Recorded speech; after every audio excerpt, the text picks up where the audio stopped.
Aamir sir பார்த்துட்டு Vishnu sir கிட்ட சொன்னது மட்டும் இல்லை, எனக்கு ஃபோன் பண்ணாங்க. அந்த மொமெண்ட் வந்து இட்ஸ் அ லவ்லி மொமெண்ட். ஏன்னா நம்ம ஃபோனுக்கு அவர் கால் வருதுன்னு தெரியும் போதே ஒரு எக்ஸைட்மெண்ட் இருந்தது. ஃபோன் பண்ணும்போது ஆமிர் சார் வந்துட்டு அப்படியே க்ளீனாக சொன்னார். என்ன விஷயம்னா, ஒரு பையனோட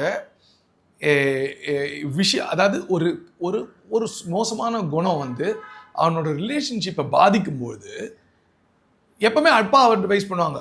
இல்லைன்னா அந்த எந்த பொண்ணு பாதிக்கப்படுதோ அவனோட பிரச்சனைனால அது அட்வைஸ் பண்ணும். எக்ஸ்டர்னல் ஃபோர்ஸஸ் அட்வைஸ் பண்ணுறது தான் கிருஷ்ணா இது வரைக்கும் நான் படத்தில் பார்த்துருக்கேன். முதல் முறையாக நான் திருந்தணும். Self realisation and self healing. Okay, நீ உன்னை ஹீல் பண்ணிக்கணும். நீ உன்னை ஹீல் பண்ணாதான் உலகத்தில் உனக்கு எல்லாமே ஒர்க் ஆகுன்ற ஒரு விஷயம் நான் வந்து இது வரைக்கும் பார்த்ததே இல்லை.